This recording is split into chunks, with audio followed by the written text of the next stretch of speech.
Hello, everybody. Apologies for the 4-minute late start. I was making sure that the microphone was good because yesterday we lost the audio for a little bit and then it just kicked me off. We're going to make sure that does not happen today. But if anything weird happens, if you can't see me, if you can't hear me for whatever reason, it sounds weird, it's laggy, let me know so I can get that fixed as soon as possible. My name is Rodney. I feel a burp coming on. I'm fighting it. I'm really fighting it. My name is Rodney. Thank you so much for coming back and watching another Raiders Daily. How's it going? How we feeling? It is Friday.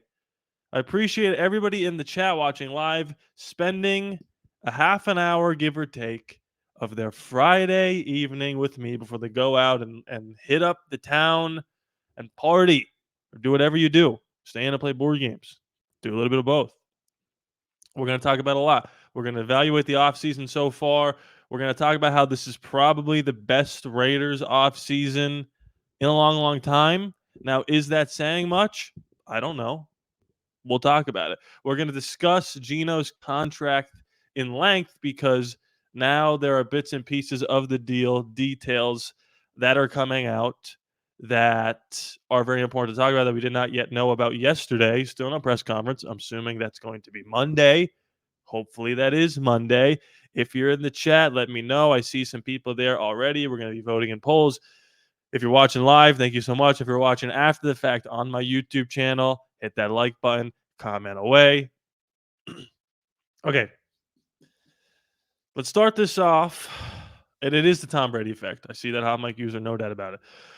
Let's start this off. I'm not going to read the article, but with the contract that just come out, right? And this is what made me think about the offseason in its entirety. We talked about this a little bit yesterday. The idea that the difference between what Sam Darnold is getting and what Geno Smith is getting is pretty similar, right? And I said, look, we don't know for sure what that means in terms of Geno wanting to leave Seattle, but he definitely was willing to take a little bit less money to play for the Las Vegas Raiders. And it's come out reports, I think Mike Florio on NBC Sports was reporting this, Pro Football Focus, or Pro Football Talk, not Pro Football Focus, reported that Geno Smith wanted to play for Pete Carroll. Now, that doesn't mean that he specifically asked for more money than he was worth to purposely get traded out of Seattle, but he said, look, Seattle, my number one goal is to play with Pete Carroll. If you want to keep me and take me from that goal, you got to pay me XYZ dollar amount. They weren't comfortable doing that, and they traded into Pete Carroll. And that article coming out made me start to think about the offseason and its entirety. From the moment the season was over and AP had that weird press conference where he was like, yeah, I probably should have started Aiden. Crazy to admit that while you still have the job. And then the second that happened, he was fired, and then moving on to signing Pete Carroll. From that moment till right now, evaluating the offseason, that's the chunk that we're going to evaluate because obviously free agency is still happening. We still got money to spend. We still got to add another wide receiver, maybe another guard, another defensive player, and then the draft has to happen as well. The season doesn't really start until minicamp. Now the offseason program starts in a little bit here. But I'm grading the offseason, and that's the thing that we're all going to talk about, from the moment Pete Carroll was fired until right now. Or sorry, from the moment AP was fired, from the moment Pete Carroll was hired until right now. But before we get into the grading and all that, let's talk a little bit about Geno Smith's contract. Let me just pull this up right here. This is on Sports Illustrated, written by Michael Canello. All right, so let's share. All right. So the full details of Geno Smith's contract have finally been released. This was 5 hours ago. Breaking. Complete details of Geno Smith's contract revealed. Let me just mute my computer because people are texting me and it's making dingy noises. And make sure we're talking in the chat here, and I'll get to them once I finish this article. The Las Vegas Raiders got their quarterback for the 2025 season, Geno Smith, the silver and black, also gave him a new contract. Here are the details. The number one priority for the Las Vegas Raiders this offseason was to get a starting quarterback that would give the silver and black some sort of stability for the 2025 season. Well, the Raiders got more than that with the new regime, made of new general manager John Spytek and new head coach Pete Carroll, traded for veteran quarterback Geno Smith before the start of free agency. Let me just pause this advertisement because there's no free ads. Spytek and Carroll did not want to wait around to see if they can go after a quarterback once free agency started or wait till the 2025 season NFL draft if one fell to them. Instead, they got right to work and decided that Smith was the right man to take over the starting quarterback in 2025. And let me just talk about that for just 1 second before we move on, because I mentioned this a little bit here a couple podcasts ago. The idea that we went out and aggressively were able to acquire probably the best quarterback on the market once Stafford signed his long-term deal and he was off the table, it was going to be Geno Smith. It's Geno Smith and then Sam Darnold and then everybody else, right? We could have been in a position where we don't trade for Geno Smith. Sam Darnold goes to the Steelers because they pay him a lot of money. And now we're the team that's sitting here like, Aaron Rodgers, will you please play for us? Please. But instead, John Spytek, who showed a level of aggressiveness to try to go get Matthew Stafford. That didn't work out, right? Stafford went back to the Rams. He went to Pete and said, hey, Pete, you think Geno would like to play for you? And he was like, let me make one text message. And bang. All of a sudden, Geno Smith is our quarterback. Excuse me, burping. And that goes a long way into the grade that we should be giving this offseason for the Raiders, because last year we were stuck in quarterback limbo. And because of the Pete Carroll connection, because of, as Hot Mike uses in the chat, the Tom Brady effect, because of the aggressiveness of John Spytek, we don't have to worry about waiting on an Aaron Rodgers or a Kirk Cousins, which is huge for us. Okay, so back to the article. Now that Smith is with the Raiders and the franchise decided, hello, Hondo. I just want to give a shout out to Hondo. The franchise decided to give him a new contract. With the extension, Smith is now secured as a quarterback for today and for the future. Okay, here we go. Smith got a new 2-year extension added to the deal he had with his former team, the Seattle Seahawks. Per sources with knowledge of the terms, Smith's 2025 compensation increased from $31 million to $40 million, said Mike Florio of NBC Sports Pro Football Talk. In 2026, Smith has a base salary of $26.5 million. Of that amount, $18.5 million is fully guaranteed at signing. The remaining $8 million is guaranteed for injury. It becomes fully guaranteed on the third day of the 2026 league year. In 2027, Smith is due to make a non-guaranteed salary of $39.5 million. So what does that mean? That means that the deal we signed with Geno Smith is a 3-year deal with really only 2 years on the books. That third year is not guaranteed in the slightest, which means that if we draft a quarterback in this draft or if we draft on the next year's draft and they develop to a point where we can get rid of Geno Smith, right, and start this new rookie, it's no skin on off our back, on our back. The skin is nowhere near our back because we're able to hop off of this after 2 seasons. This is a good contract for both sides. The Raiders now get a veteran who has proven he can win in the league over the past few seasons, and Smith got the money that he's earned. Here's a look inside Geno Smith's new deal. At a bare minimum, it's a 1-year, $40 million deal. If he makes at least $18.5 million elsewhere in 2026, the Raiders can easily walk away after 2 years, $66.5 million.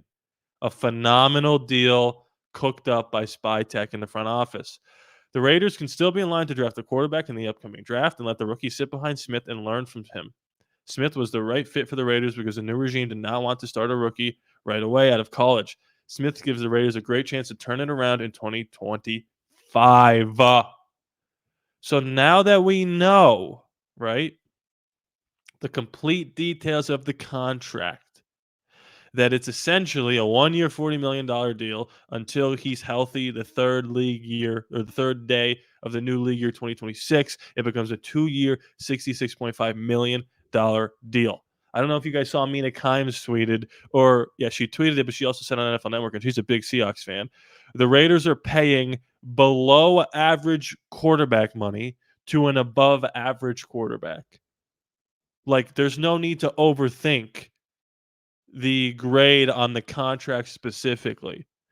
So now that we know the details, and as I enter the chat here to read a little bit, I want you guys to grade Geno Smith's official contract. We talked about the vibes that we felt toward it yesterday, but that was before we got the full story. Now that we know exactly what it is, I don't think it can be any lower than a B+. I didn't give you a B+ option. I just went A, B, C, D, or F. So I get it, but to me, this is an A plus. It's a slam dunk. It's a no brainer. It's a no brainer. What are we talking about in the chat here? Feet says best off season. Not sure, but definitely a breath of fresh air. And you know what? I don't disagree with that because we've had a lot of off seasons where on paper we were like, okay, we're cooking with a little gasoline. Even the Christian Wilkins signing, which not to say that it hasn't worked because he's just not been healthy, but we were like, this is going to turn our defense into something special. We haven't yet seen the fruits of that labor because, again, he got hurt. So we'll see if this year he can stay healthy and he can stay on the field and we can actually see how well that signing was. But for right now, at least it feels like, especially with this contract, that we have a chance here. We have an actual chance. QB is settled for a few years and was smartly done. No doubt about it. Big improvement from the way we moved on from DC. Okay. I was going to push off on this a little bit, but let's just talk about it right now. Derek Carr, love him. Grew up with him as my Raiders quarterback. He gave it his all. He cried on the field, broken bones, couple playoff appearances, only one that really counted. We know how good he is. We know how bad he is. It was the Carr Wars, right? When Josh McDaniels took over for Bisaccia and Gruden and Mayock and Ziegler came in as well, they gave a similar contract to Derek Carr. They gave him a lot of guaranteed money, but they were able to get out of it after 1 year with no skin off our back or on our back or whatever it is. Probably off our back. The only difference, and it's a big one, is that they gave Derek Carr a no trade clause. And if you remember, there was talks of us trading Derek Carr when McDaniels officially became the Raiders coach. And because of the season he just had, where he threw for 4,800 yards, and after the Ruggs incident, and after the Gruden incident, and after the Damon Arnett stuff, he held the team together. They made the playoffs. He was within 3 yards away from going to overtime against the eventual AFC champion Joe Burrow-led Cincinnati Bengals. There was talks of Derek Carr going for a second-round pick minimum. That's the guy you gave a no-trade clause to. And not one calendar year later, because you gave a no-trade clause to him and you benched him because you wanted to be financially frugal and make sure he didn't get hurt, because if he got hurt, then we'd have to pay him. Right? The signs of a bad front office, all these things you had to do. The leader of your locker room, you said, hey, don't show up to the games. We're going to start Jared Stidham. They gave him a no-trade clause. Geno Smith is a better player than Derek Carr. Did they give Geno a no-trade clause? No. Did they give him more than what he was worth? No. This is how you run an organization from a front office standpoint. It is not rocket science. You pay people what they're worth, or slightly more if there's a bidding war, which is what we were going to do for Matthew Stafford. You don't give them any crazy clauses, right? And you lay the groundwork for the present and for the future. So, as Feed says, big improvement from the way that we moved on from Derek Carr. This is why I wanted to evaluate the offseason so far and compare what Spytech and company has been doing to just a couple of seasons ago with McDaniels and Derek Carr in the same situation. And we're not going to even talk about Tom Telesco bringing in Gardner Minshew to compete with Aiden O'Connell. This is how you run an organization. I think that's pretty cut and dry. So I'm going to get rid of this poll here. So let's go back to the chat here before I hop into the rest of the offseason, and then we can have you guys talk about what you thought in terms of the offseason with the poll here. Actually, no, we'll put it out right now as I continue to read some chat stuff. So let's see. For what I've seen in Seattle, he has an out after 1 year. Oh, they have an out after 1 year with Darnold. Okay. That makes sense. That's also a good deal for Seattle because you don't know how well. Tell me my mic just went out again. Did my mic just go out again? Oh, can you hear me? Can you see me? How we doing? Let me know if I'm okay here because I'm getting the red stuff again. Are we good? Or are we not good? Hello. Hello, hello, hello. I'm gonna keep going as if you can see me or hear me. All right. Okay, I'm good. Good. Good. Okay.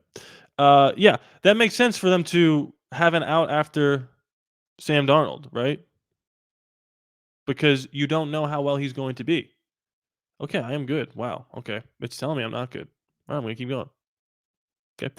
Um, and it makes sense for us to have an out after 2 years because we know Geno Smith is already a good player. We know he's better than Sam Darnold face value, but he's significantly older. We're not going to pretend that he's not an older player.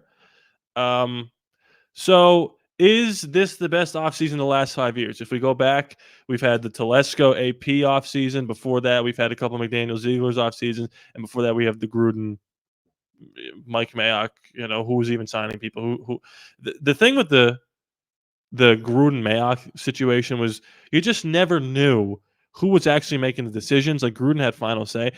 And I wanted that to be different with Ziegler and McDaniels, and it just wasn't. We were like, well, Ziegler wants to trade up for CJ Stroud. McDaniels wanted Bryce Young. It was a complete nightmare. And this just feels like okay. Like Tom Telesco felt like a breath of fresh air because he was just like a normal person with you know, am I good? Hello. I'm gonna have to talk to them about this if it keeps going out. Let's see. I think I'm still good though, right? I don't know. I'm gonna keep going. Telesco got the train on the tracks in terms of having a good draft, but his free agency was not very good besides Christian Wilkins, right? So, you know, that is what it is with that. I do think this is the best offseason in a while. So, all right, so let's see. Let's close this here. Let's unpack this. Okay, you guys let me keep updating me whether or not you can hear me and see me because it's telling me that um I'm not currently going. But if you guys can still hear me and see me, just keep telling me. All right, we're good? Okay. Okay. All right.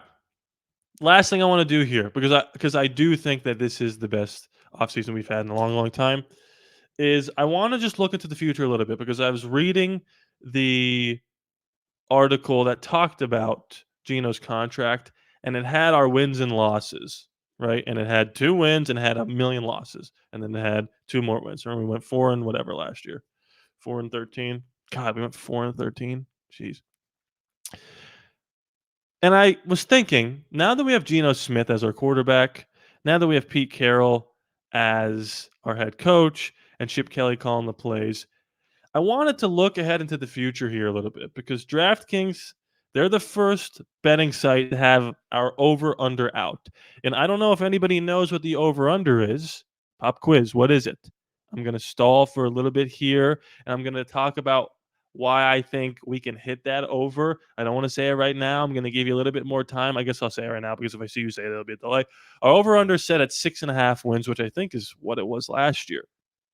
Now, that's pretty crazy because we have a way easier schedule. Is it 5.5 or is that? I'm pretty sure it's 6.5. And it does feel like we have adults in charge, no doubt about it. I think it's 6.5. Now, last year we won 4 games with AP and Aiden O'Connell and Desmond Ritter and Gardner Minshew, right? And Luke Getsy. I want you to just take a look at the opponents that we have here, okay? And by the way, when I share this, let me know if you can still see me and hear me because this might kick me off as well if it's kind of being squirrely right now, but I think I'm still good. All right. So look at our home and away opponents. Look at our home opponents. We've got our division rivals. Then we've got the Jags, the Titans, the Cowboys, the Giants, the Browns, and the Bears.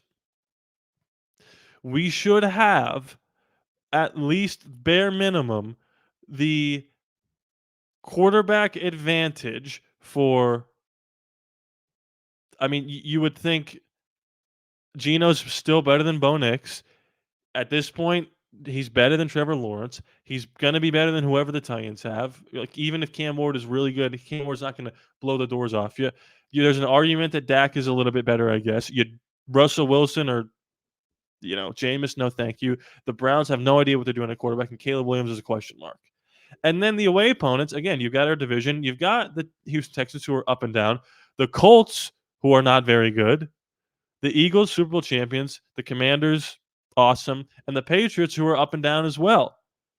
This right here is a schedule that if you can coach your team well enough, not the schedule, but the home and away opponents.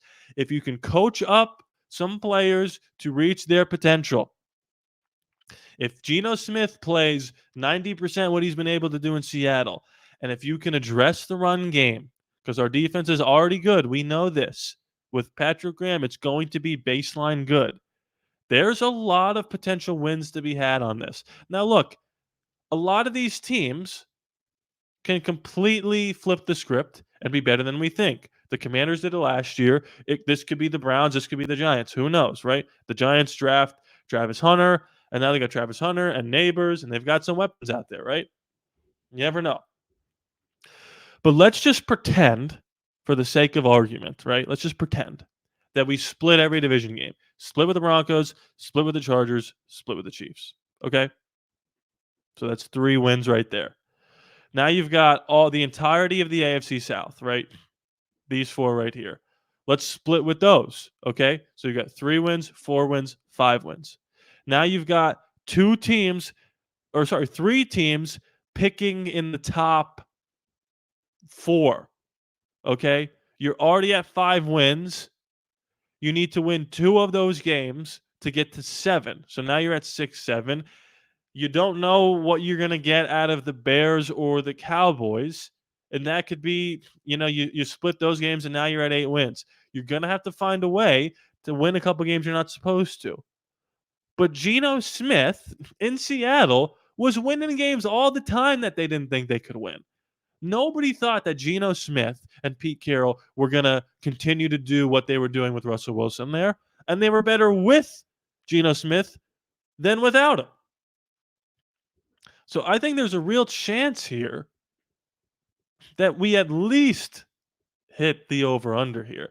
Now, I don't disagree with what some people are saying in the chat, that 7-ish, 8-ish wins feels appropriate because, look, we're not going to change this thing overnight. The reason why the Commanders were able to completely flip the script was because of Jaden Daniels.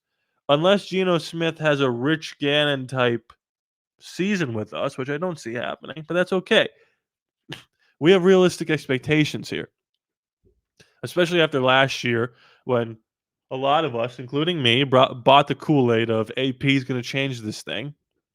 That's not what happened, was it? Especially when he decided to go Gardner Minshew instead of Aiden O'Connell. But even if you think about some of the games last year, like we won 4 games last year.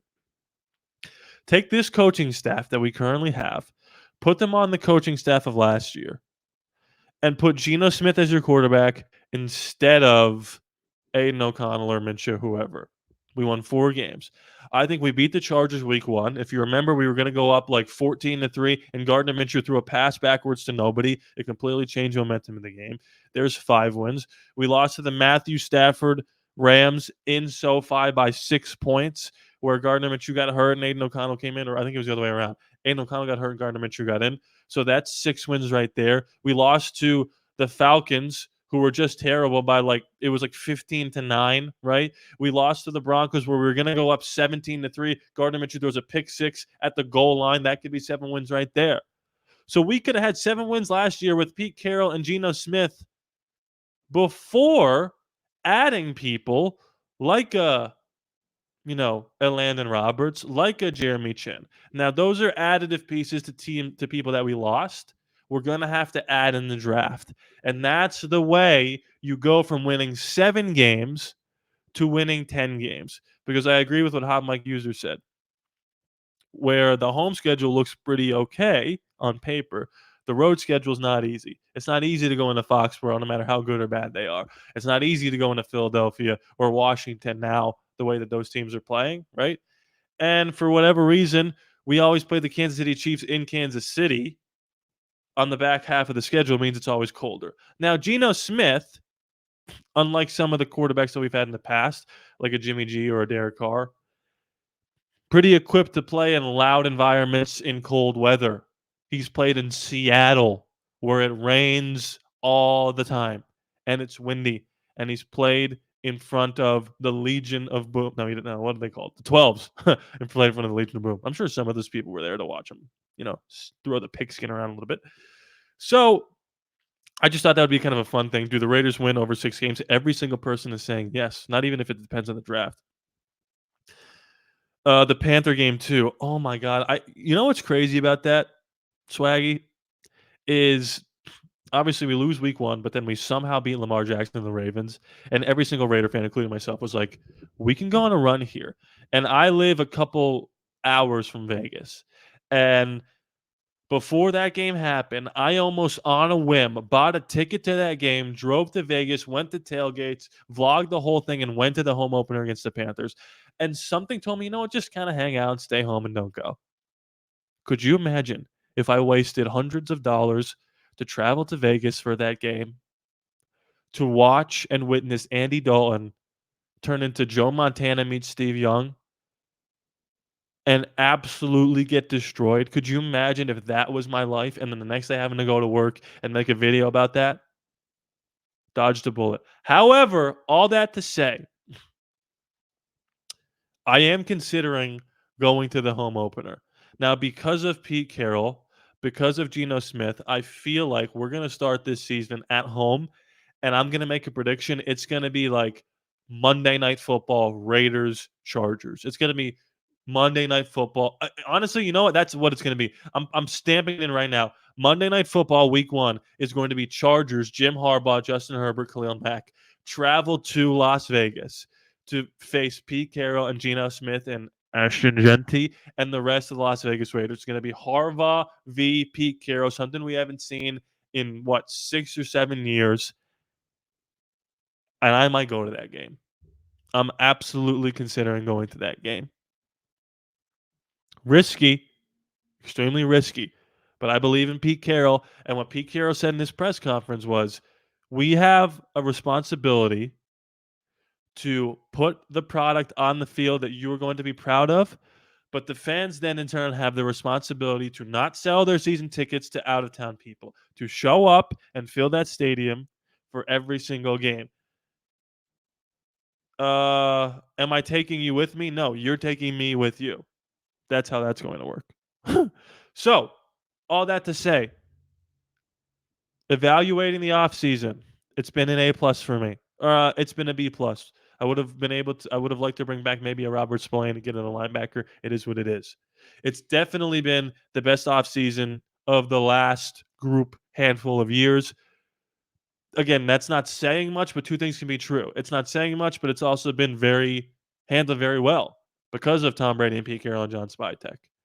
Pete Carroll's connection to Geno Smith, we were able to get him on a discount. He's getting paid as the 17th best quarterback in the league, which is probably a little bit better than. Over under 6.5 wins. I think I hammer the over there, but we'll see what happens. Everyone was so sure we were getting Genty. It's going to be another Cleveland Furl. I mean, don't sleep on Jalen Walker. Don't sleep on a wide receiver either. A trade back, perhaps. All that to say, whether you're watching live here on Bleacher Report, whether you're watching after the fact on YouTube, thank you so much for joining me. If you're watching on YouTube, hit that like button, comment away, and please be sure to subscribe. It's free after all, no charge to you. I love you guys, and I'll see you next time.